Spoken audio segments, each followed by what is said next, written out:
Emergency service dispatchers. What is the scariest call you have ever gotten? One of the first calls I ever took. Woman calls up and asks about the process of filing a restraining order. She discusses how her boyfriend has been abusive and controlling. Mid-conversation the doorbell rings. She puts me on hold, opens the door, and I hear yelling. Guy barges in and starts beating on her, and I'm sitting there helpless listening because I didn't have her address yet. Luckily, I did have her name, and within a few minutes we got her address and got help to her. She was pretty badly injured but lived, and he is still in jail. That call made me doubt myself and if I was in the right profession, but I stuck with it, and it has been a very rewarding, though sometimes sad, profession.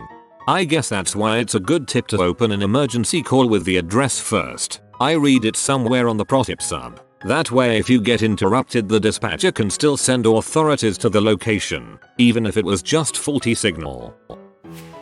A 3-year-old was at a campground with her family and they let her out of their sight for 20 seconds and she wandered down to a creek and drowned. Her mom found her and her father called in. While I was getting details from the understandable distraught father, a random guy camping there was doing CPR managed to resuscitate her. I can't imagine how her parents felt, but it was like physical weight being lifted off of me. This story simultaneously gave me nightmares and then made me sigh with relief. Thanks for that emotional roller coaster. Was a 911 operator for 10 years. Scariest is probably different than worst. My scariest was an active shooter in a high-rise, just sitting on the line trying to give the best directions so everyone makes it out okay. I think the most genuine terror comes from child callers. I had this 5-year-old call in that her dad was growling and wouldn't wake up, agonal breathing, probably a heart attack, scrambling to get a confirmed address for EMS. PD dispatched to unconfirmed address. Finally confirmed the address and start giving directions on CPR. Nope, she will not touch him because she is scared, then bursts into tears. Luckily PD arrived just after she refused and they were able to do CPR until EMS arrived. I work for a sheriff's office and a good friend of mine was a dispatcher. I stepped outside one day for a smoke and my buddy was standing there shaking and crying. I asked him what was wrong and he told me that he had just dispatched a call for his best friend. His friend was a former army sniper and had only been out for a few months. He was a volunteer firefighter and was responding to a house fire, rolled the truck, and had been decapitated. Guy had 5 young daughters. That's very sad. Hope the man is better.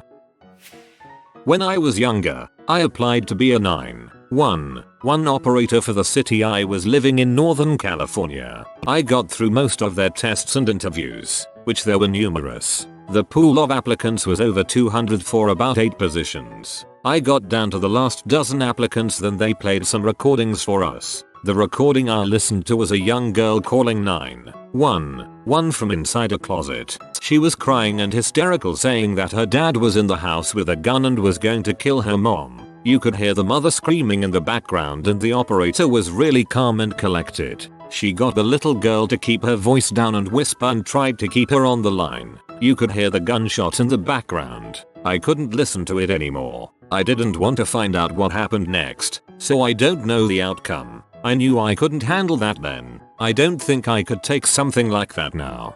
Good on you for not pushing through and forcing yourself to the position. I have most likely heard a similar, if not the exact same, call. Certain ones get used across the country in training. Call came in and was flagged as a frequent caller on the butt end of a very rural county. The dude was just screaming. We couldn't make out anything he was saying, but we had his address and sent every available unit we had. After a while the screaming started to die down and his breathing got very labored. He wouldn't talk to us but he just kept muttering. After a few minutes we realized he was praying. Few minutes later deputy arrived on scene. Heard him check in on scene and also heard him on the line. First noise I heard was him vomiting. Turned out the dude had been working on his car and the lift collapsed. The guy wasn't under the car but was between it and a tree when the car started rolling. He was impaled on a branch and pinned between the tree and car. Dude lived. He's a quadriplegic but he's alive. First legit 911 call he ever made and everyone took their sweet time getting there because it was usually nonsense. Who can forget the old allegory of the boy who cried car fell off the lift and impaled him on a tree? Not a dispatcher but a paramedic. But a man called, saying his mom had severe chest pains. So we head over to their address in a hurry. However, there was no mom, just the caller waiting for us and then robbing us at gunpoint saying they were going to kill us. He just wanted the drugs, but was quite shocking still. Always going through my mind when entering some shady neighborhood. Not EMS, but work for a domestic violence shelter that offers physical assault services. Will never forget talking to this one woman, and her husband came home during the call and she must have dropped the phone in the process, but then I could just hear her screaming and him yelling. That will stay with me forever, I'm sure. I really wish we had been able to get her help before that happened. That is the worst call I've had. But I find it so hard when children call. Just always breaks my heart. I worked as a jailer for a while after getting out of the Marines. We had a dispatcher who had 2 kids. Both boys, one a pose that was always in jail, the other younger, troubled and riding a dangerous line. She got the call one night that her younger son got shot twice in a drug deal gone wrong at a public park where he was playing ball. He was dead before the helicopter got in the air most likely. The dispatch center was connected to the jail where she had to work less than 50 yards from the man who shot her son. She was pretty tore up. One that always sticks with me is the guy who phoned to tell me he'd shot himself in the head. He was slurring his words and sounded drunk. But no, he'd actually shot himself in the head and was dead by the time the crew got there. That was a weird one to get my head around. I also took a call from a 15-year-old kid who came home from school to find his dad hanging.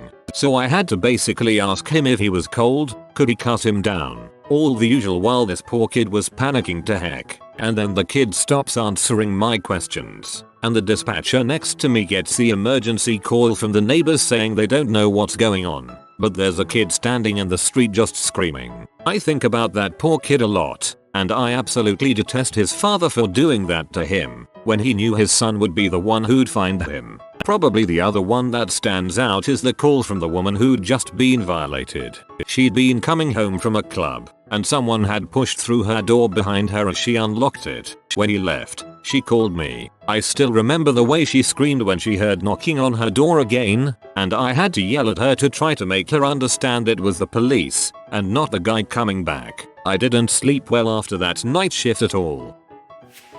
I am an emergency helicopter dispatcher, so I get calls from EMS in rural areas. First question I always ask is, what is the closest city to the scene? I swear 80% of these people do not know how to pronounce it correctly and 50% of them do not know how to spell it. One time this guy cut his dong off on bath salts. When he came to, he realized what he did and called us directly.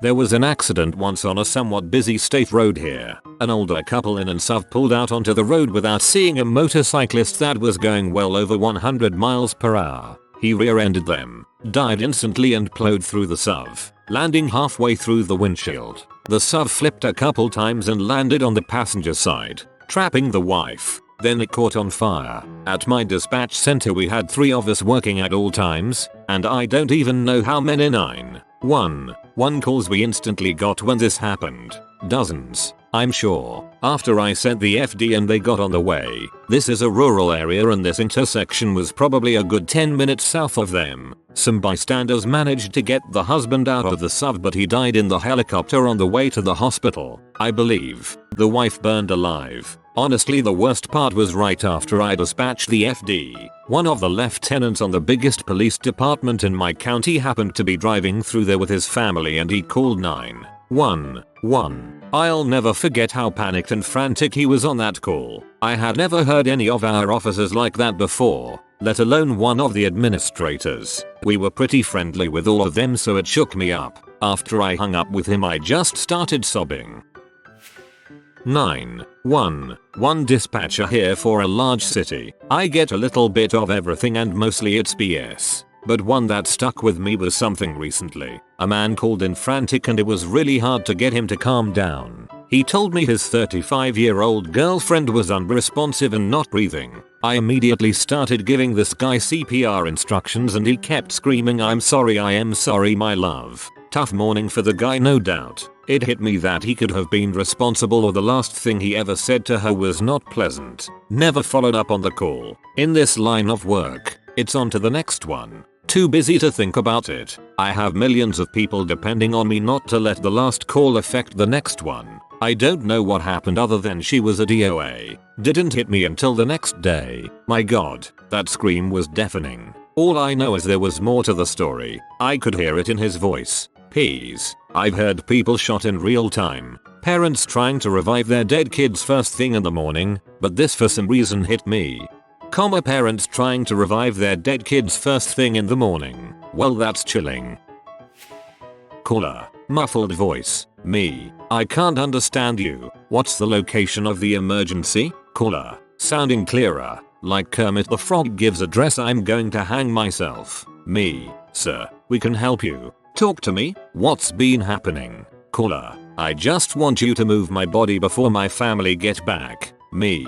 Please. There's nothing that can't be. Crack gargling silence. I had to stay on the line until I heard police on scene. He had a hands-free kit on. I wasn't even allowed 5 minutes break. I had a breakdown after. I can't describe those sounds. Haunts me to this day. I cannot describe the feeling of being so intimately involved in the moment of such a traumatic death. He gave his pain to me.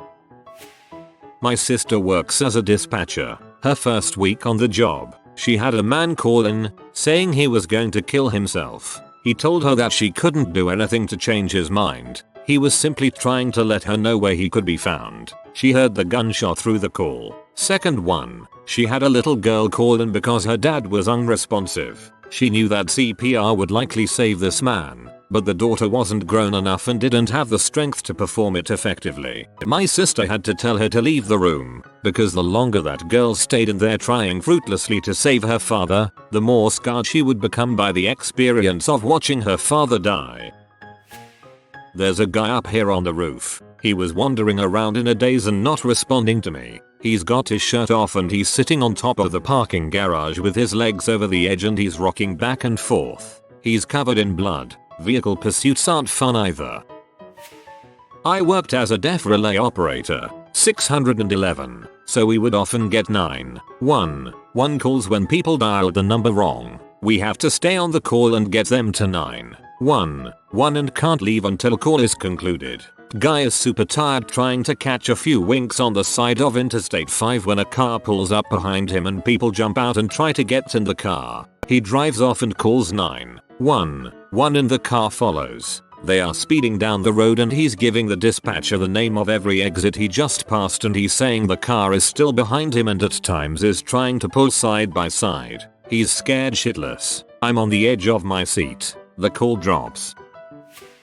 I was an alarm dispatcher for about a year. Scariest I had was during the night shift. I had a woman whose alarm went off while she and her daughter were asleep. She grabbed her daughter and ran into her room and locked the door. She had a gun. The woman said she did not know why it went off and requested we dispatch the police. Protocol for the company I was with was for us to stay on the line with them while a seat neighbor called the police for us. About 30 seconds after we began the call for the police, she said the door handle was being jiggled from the outside and stopped after a few attempts. She kept saying she was going to go out there no matter how many times I told her to stay in the room. Last 30 seconds of the call she was not responding. I hung up with her and called the police back and asked what was going on. They advised that police were on scene. Worst part about that job was not knowing what happened after we hung up. Glad I am not there anymore.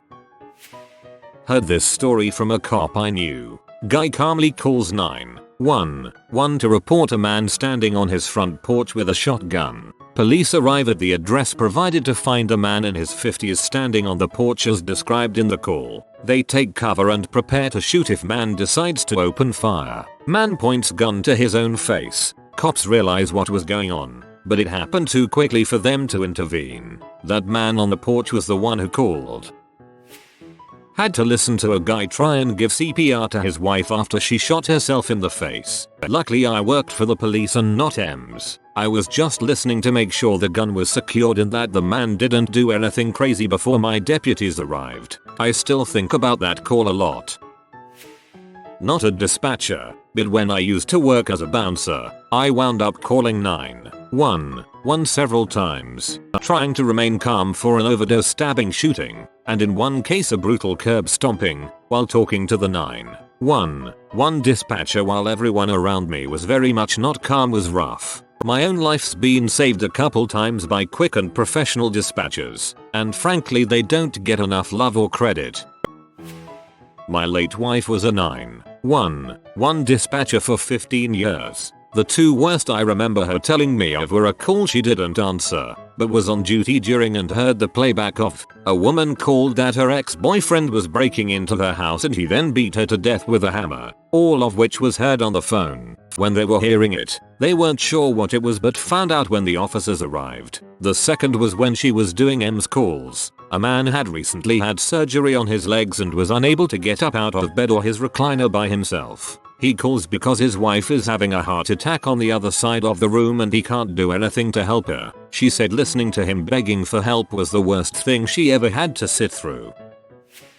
My mother worked dispatch and got a call from a woman whose husband had locked in a trailer and lit it on fire. The windows had been boarded up and there was no way for her to get out. This was in the 90s, so landline and the call cut out when the cord started to burn. By the time fire and police arrived it was too late. The best she got was from a woman who was very active labor. My mom had to talk her and her teenage daughter through delivering the baby. By the time Ems got there they had healthy baby boy.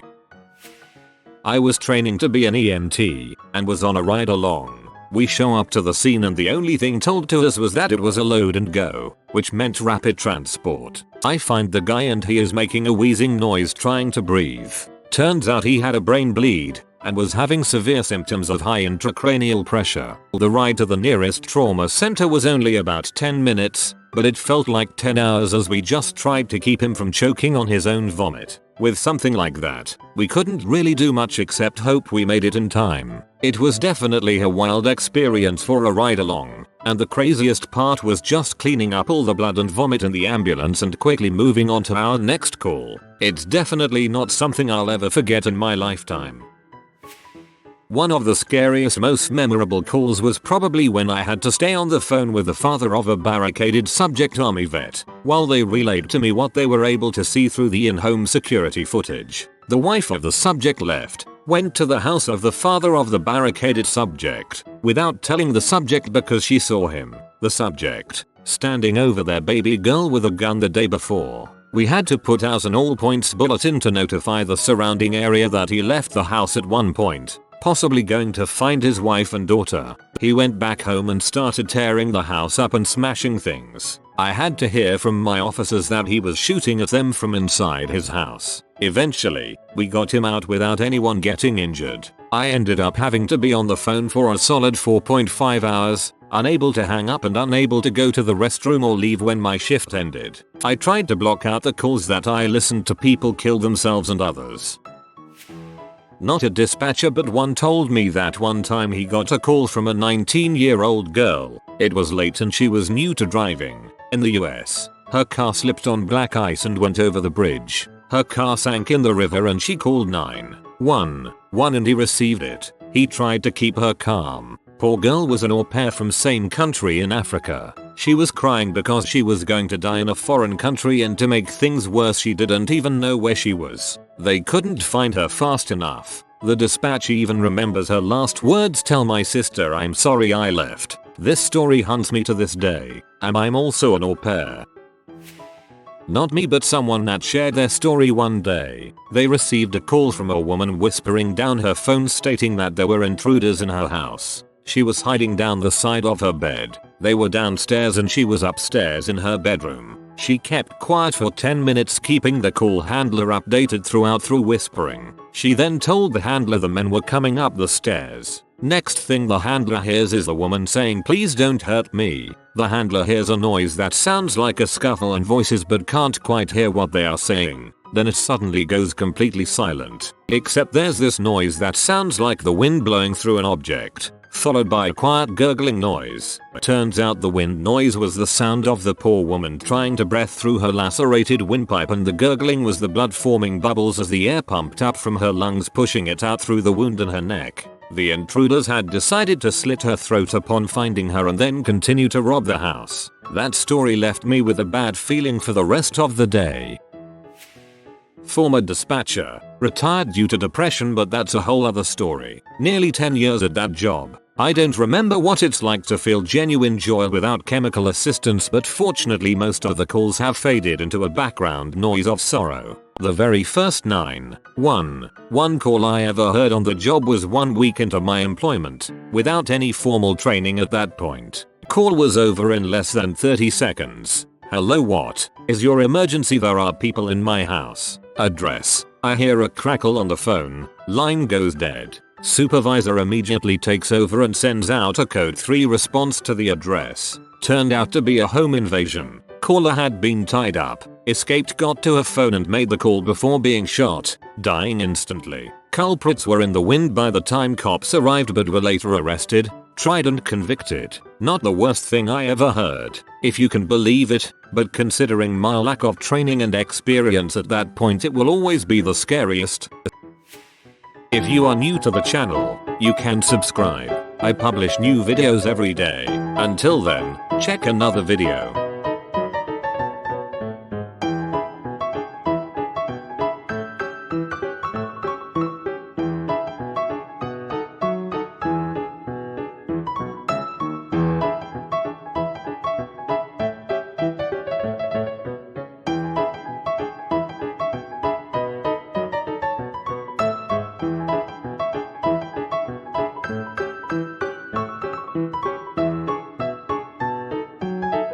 Bye for now.